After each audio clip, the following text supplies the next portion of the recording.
If being who you are and who God is in conflict, there's another way. I know it because I lived it. I'm Reverend Dr. L, the Sex and Faith Reverend, and I help you get free so that you can live healed, whole, and in your pleasure. I work at the intersections of sex, faith, and leadership, and I help you get free through teaching, coaching, and creating space for us to have the good conversations. Today, I really wanted to talk about how I got to this space, right? And particularly this space of living healed, whole, and in my pleasure.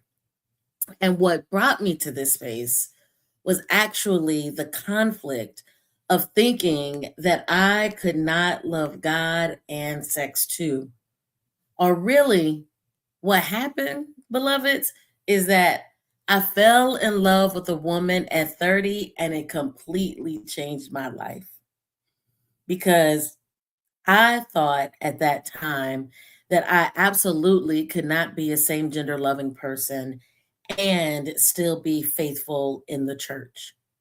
Because when I fell in love with this woman, I was 30, I was a licensed minister, and I was a part of a fundamentalist Christian church, right? And anybody that's been around church, in church, church adjacent, know that fundamentalist conservative churches who have direct interpretations of the Bible, like literal interpretations of the Bible, often don't create space for us to be our full authentic selves.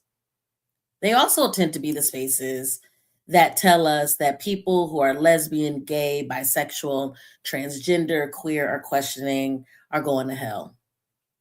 Now, I've said this before, I'm not here to tell anybody what to believe. My mission in the world is to help you get free.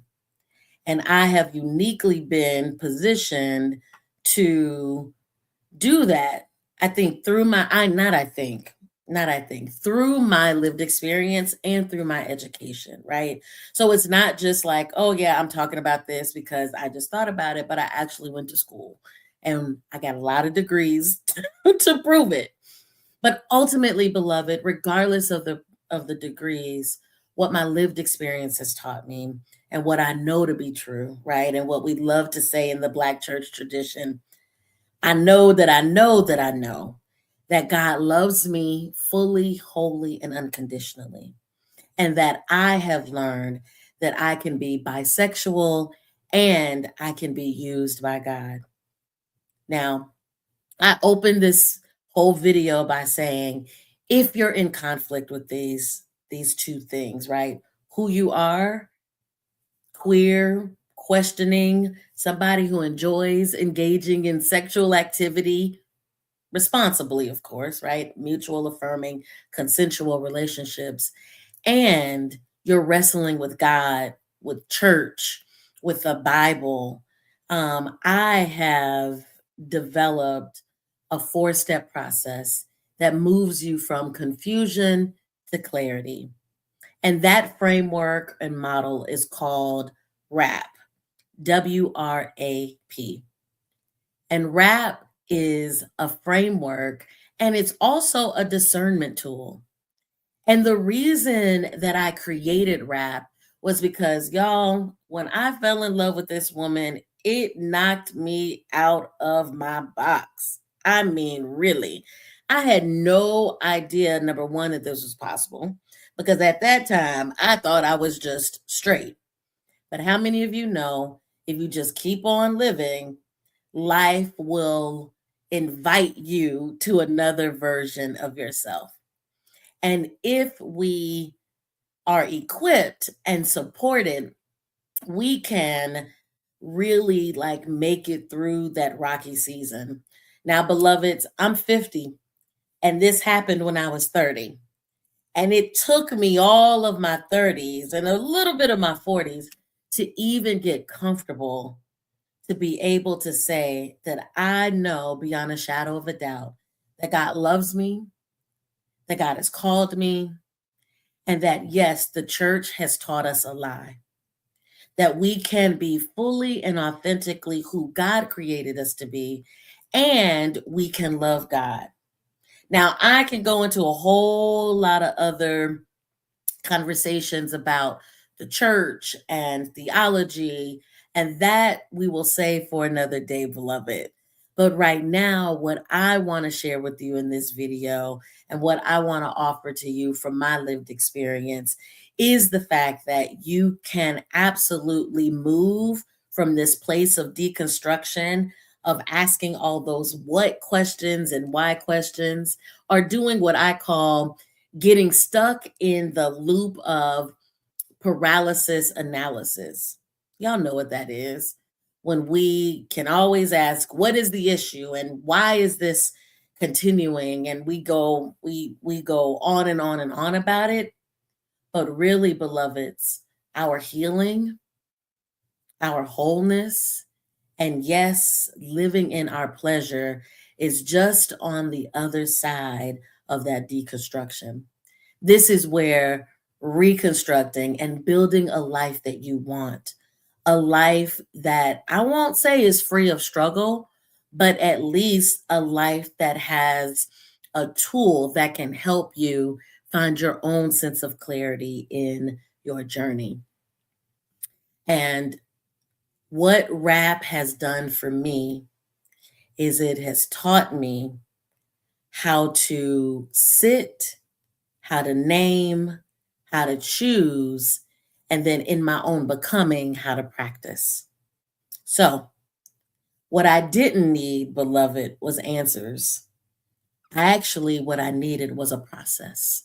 And W.R.A.P is that process that has helped me. And I believe, beloved, W.R.A.P can help you. So, what is W.R.A.P, Reverend Dr. L? I'm so glad you asked.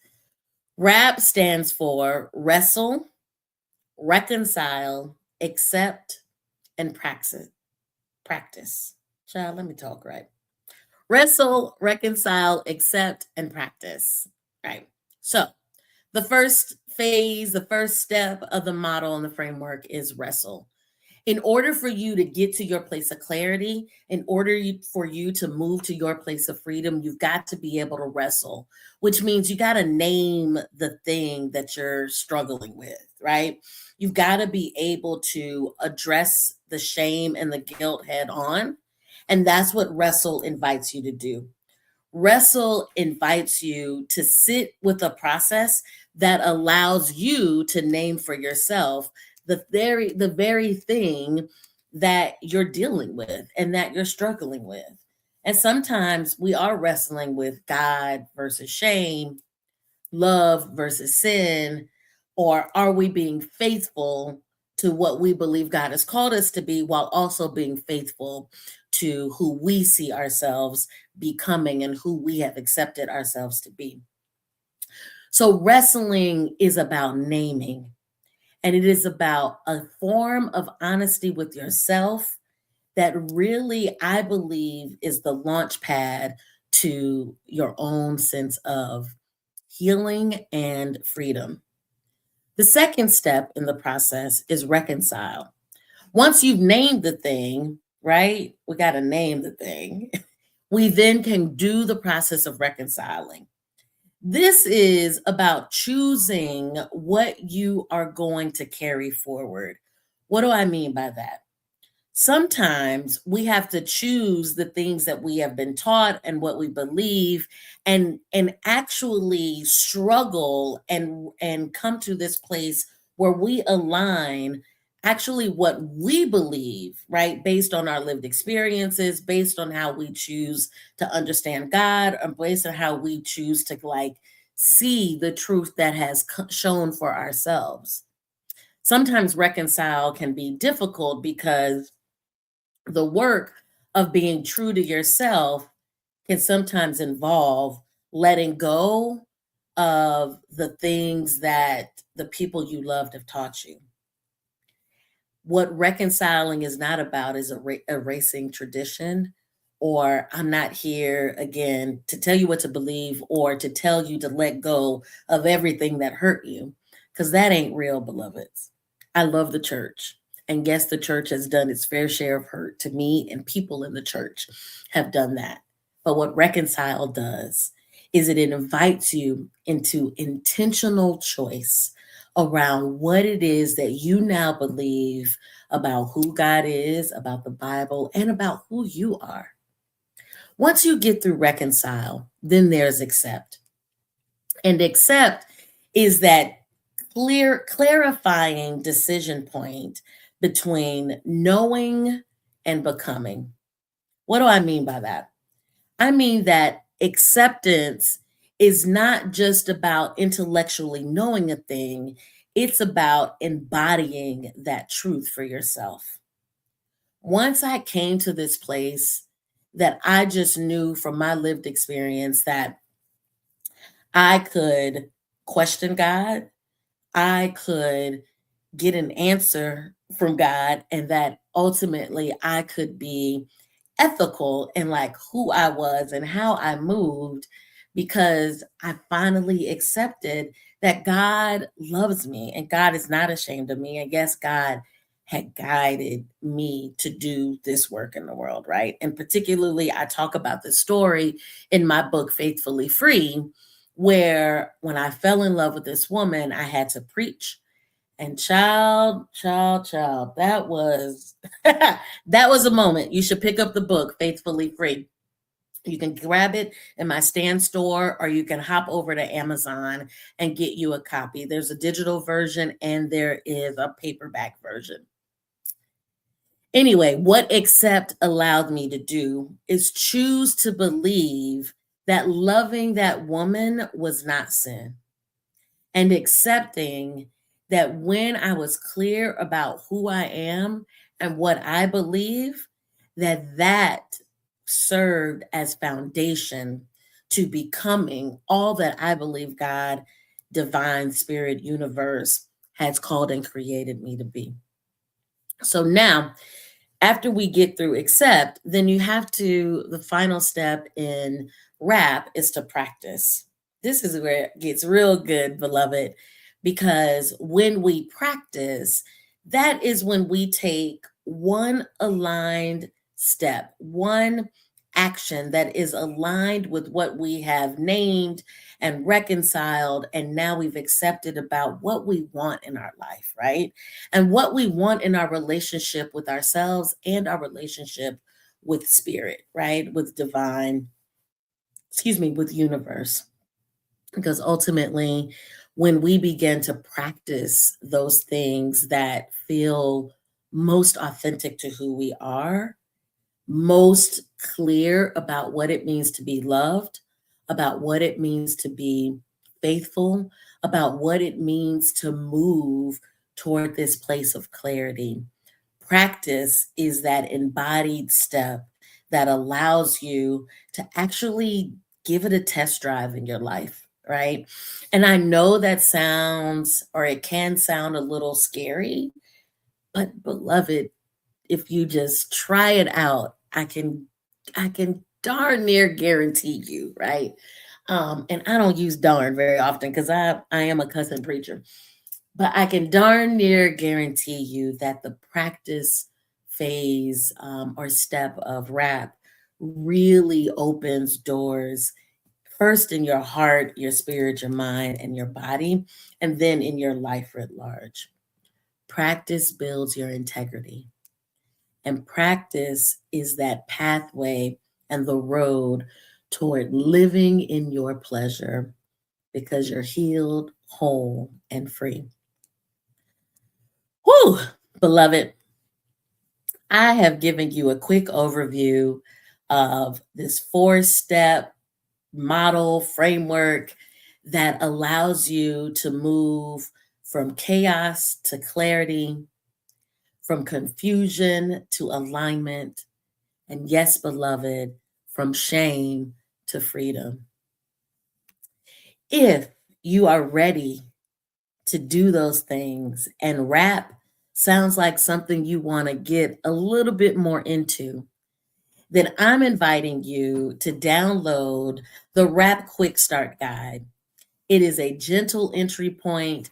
It's real quick. It allows you to get a quick win so that you can really see how powerful you are and the ability for you to actually win this battle between your sex and your faith. There's 4 questions, 4 shifts, and 4 promises that by the end of that quick start guide, you will have at least one small win that moves you in your ongoing journey toward being healed, whole, and living in your pleasure. And if you're really ready to go a little bit deeper, then I offer a one-on-one integration session. I'm here, beloved. I'm here to journey with you. I'm here to coach and teach. And most of all, have fun. Because if we are living in our pleasure, then something has got to be good. I'm Reverend Dr. L, the Sex Faith Reverend, and I help you get free. If you're ready, let me help you get free so that you can take the next best step toward being healed, free, and living in your pleasure. Until next time, beloved.